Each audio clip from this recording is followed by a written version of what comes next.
আমি সকলোৱে জানো যে পুৰাণত 4 যুগৰ কথা উল্লেখ আছে। সত্য যুগ, ত্ৰেতা যুগ, দ্বাপৰ যুগ আৰু কলি যুগ। কলি যুগক বাদ দি অইন 3 যুগৰ বিশেষত্ব নাই।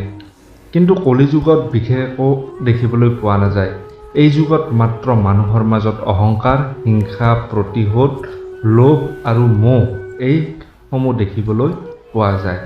ক'বলৈ গ'লে কলি যুগক মানৱ জাতিৰ অভিশাপ বুলি কোৱা হয়। কিন্তু এবাৰ ভাবি চাইছেনে আপুনি? কেতিয়াবা শুনিবলৈ পাইছেনে এই কলি যুগৰ শেষ কেনেকৈ হ'ব? নমস্কাৰ, আপোনালোকে চাবলৈ আৰম্ভ কৰিছে এণ্ড টাইম। এইখিনিতে আপোনালৈ এটা অনুৰোধ, ভিডিঅ'টো সম্পূৰ্ণকৈ শেষলৈকে চাব আৰু যদিহে আপুনি ভগৱানক পূজা কৰে তেতিয়াহ'লে ভিডিঅ'টো লাইক কৰক আৰু চেনেলটো সকলোৱে ছাবস্ক্ৰাইব কৰক। ভাৰতীয় জ্যোতিষবিদ্যা আৰু পুৰাণত সৃষ্টিৰ সমগ্ৰ কালক 4টা ভাগত ভাগ কৰা হৈছে। ভাগৱত গীতাত এই কথা বৰ্ণিত আছে যে পৰিৱৰ্তন হৈ থাকে এই জগতৰ নিয়ম। যেনেদৰে আত্মাই এটি শৰীৰ ত্যাগ কৰি অন্য শৰীৰত বসবাস কৰে, তেনেদৰে এক নিৰ্দিষ্ট সময়ত যুগৰো পৰিৱৰ্তন হয়। এই পৰিৱৰ্তনশীল নিয়ম অনুসৰি বৰ্তমান চলিছে কলিযুগ। শাস্ত্ৰত উল্লেখ আছে যে কলিযুগৰ সীমা 4,32,000 বছৰ আৰু এতিয়াও এই সময়ৰ 4,27,000 বছৰ বাকী আছে, অৰ্থাৎ কলিযুগ শেষ হ'বলৈ।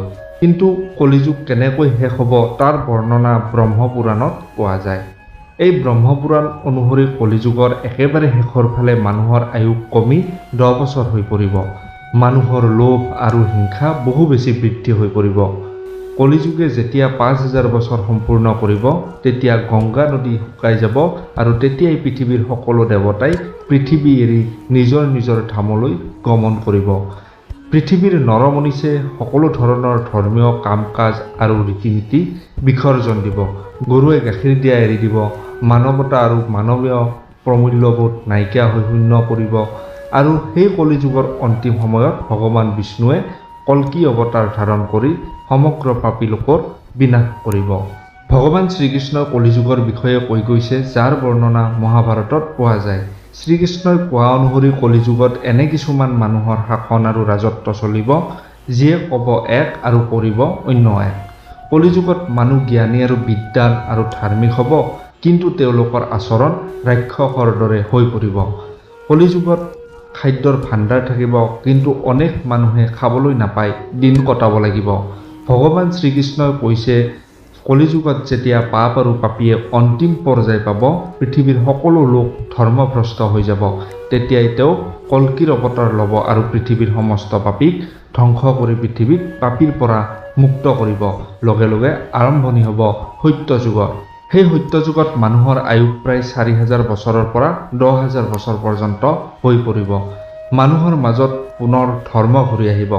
মানুহৰ মাজত একমাত্ৰ প্ৰেম, ভালপোৱা আৰু মানৱতাৰ বাহিৰে বেলেগ একো নাথাকিব।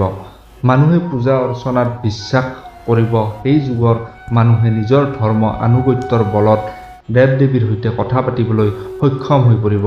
সেই যুগৰ লোকৰ নিজৰ শৰীৰৰ ওপৰত নিয়ন্ত্ৰণ থকাৰ উপৰিও সেই লোকৰ আত্মাৰ সৈতে পৰমাত্মাৰ যোগসূত্ৰ থাকিব। ফলতে সকলো লোক সুখী থাকিবলৈ সক্ষম হ'ব। সত্য যুগক এই পৃথিৱীত স্বৰ্ণ যুগ বুলি অভিহিত কৰা হ'ব। ধন্যবাদ।